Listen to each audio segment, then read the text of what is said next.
Hürmetli vatandaş, bugünkü leksiyalarımızı başlayımız. Leksiyada Sıdıka Roza.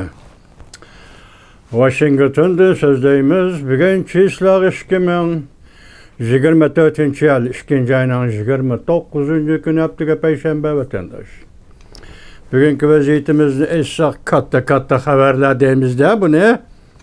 Birinci haber nime deseniz hazır. Birinci haber ekranda. Benz maşini şirketi emdi Jungo ile oynaydıgan oyununu toxtattı. Jungo'daki tədqiqat işxanasını bütünlüy takip etti.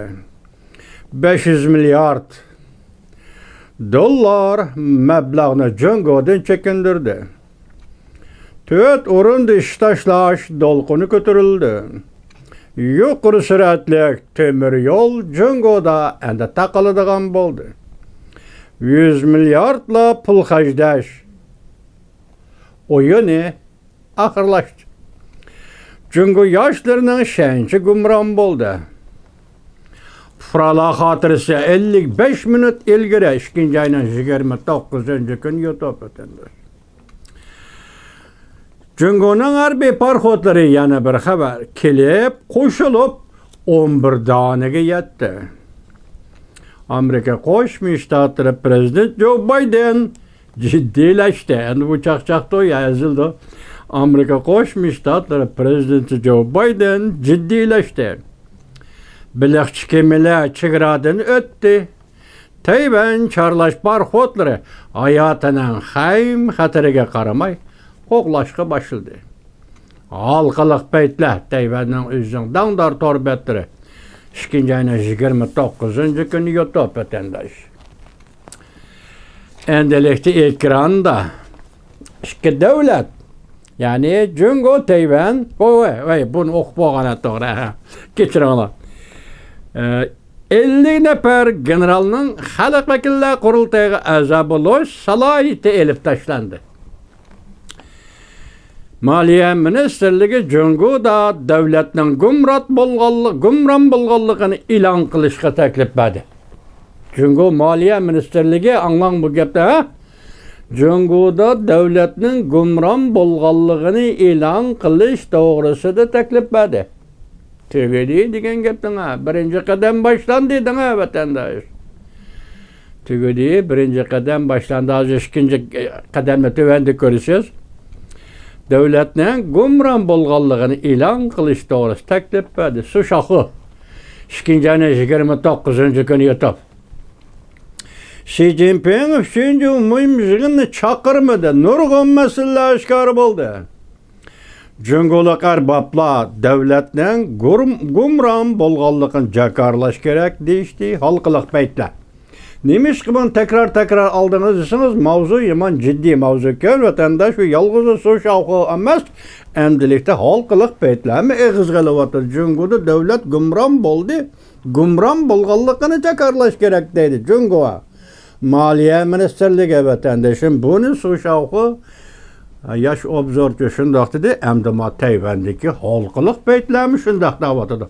Yani bunun da hüküm kılın ki, Jungo Kompartiyasının devleti qaysi günde. Endilikte sizge gördüğün habermanım o. Avrupa Parlamenti enek söz bilen Tayvan'ı qolladı. Tayvan bilen Jungo Kompartiyasının bir-biriga mensup buluş münasebeti yok. Alaşarım. Yeni Tanlıklar Televiziyası 2. ayının 29. günü YouTube. Ben bu doğruda hazır kayninden İki torbet yani şundak geldi. Bu haber bugün halkılık peytlerden verildi. Bunun da hazır Yeni Tanlıklar Televiziyası. Avrupa İttifakı Parlamenti iki parça kanun maqıllab, mesela bexatarlik, devlet bexatarligi to'g'risidagi kanun loyihalarken başka bir torbet diye gördüm bunu.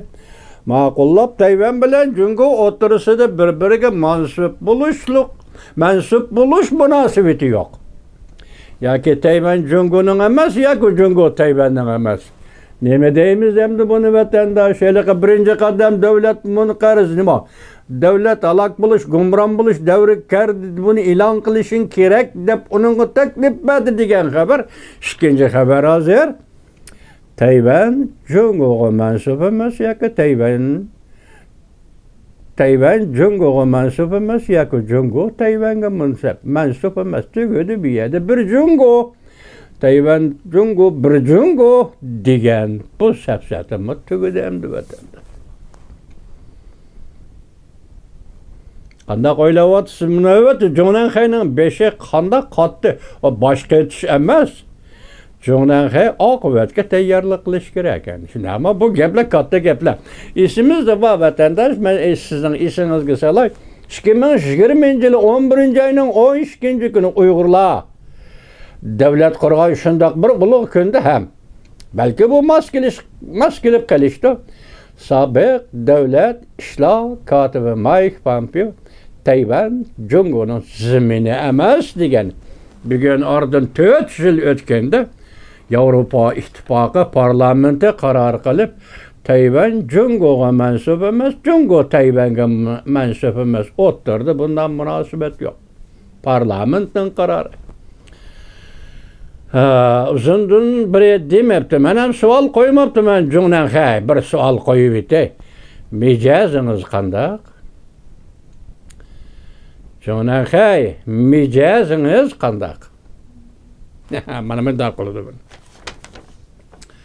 Enlikda munosabat yo'q dedi. Endi yana bir xabar vatandaş. Jungo dengiz soqchilarining jinmin oralig'iga hujum qilib kirishi bu dal urush harakatidir.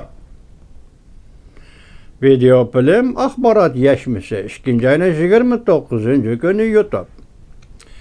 Xi Jinping Li Huyni Moskvaga vatdi. Bu jiddiy xabar kenjimo qarab turamiz. Beijing diplomatlari Moskva bilan Beijing o'rtasida muqaddas qatnaydigan bo'ldi. Aynak televiziya 2-29-kuni YouTube. O'tgan yil 11-oyning 8-kunida Uyg'urning qizi Londonda Beckham podshoh sarayida Padişah Charles bilan ko'rishdi. Shundami? Charles bilan ko'rishdi. Dal shu kuni 11-oyning 8-kuni Moskvada shu vaqtdagi Zhang Yushami Jungo davlat mudofaa ministri davlat mudofaa ministri emas, harbiy komitetining a'zosi Moskvada Rossiya Federatsiyasi davlat mudofaasining ministri Sergey Shoygu bilan ko'rishdi. O'tgan yil 11-oyning 8-kunida. Qarang, endi orliqda ishga aytdimi, shaymi? 4 oy o'tdi deyli, 12-oy, 1-oy, 3 oy. 3 oy o'tdi. Hozir Li Huy degan ayni chog'da Moskvada turishliq bosh elchi, Yevropa ishlariga mas'ul Jungo diplomatiya ministrligidagi bir odam orliqda Ukraina Rossiya munosabatini yaxshilashtiraman deb bir ziyoratga chiqqan edi. Uni qo'yib turayli. Bugun shu sobiq bosh elchini Moskvaga vatdi. Endi Moskva bilan Beijing o'rtasida diplomatlar muqaddas qatnaydigan bo'ldi. Buna sebebi nimadir, hurmatli vatandosh? Shunday savol qo'yamiz-da. Chunki savol qo'ydigan voqealar yomon jiddiy. Kayni-kayndan kelib o'tadi vatandosh. Li Huy hozir Moskvada. Yana bir xabar. Davlat gumron bo'ldi.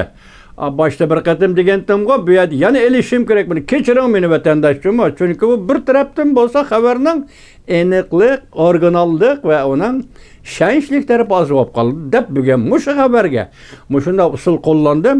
Mayada yana bir keldi, davlat gumron bo'ldi. Ikkinchi avlod Jungoliklar Jungodan bir-birlab qochdi.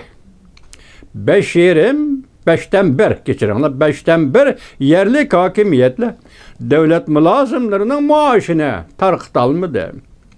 Jungo hozir har vaqt portlaydigan besim duch keldi. Runyanning nazari bu to'g'risida qo'ysilagi bu yigit 3 soat ilgari 2-oyning 29-kuni YouTube. Ekranga qanday chiqdi tashqari matbuotlar, tashqari dunyo matbuotlari shundoq dedi.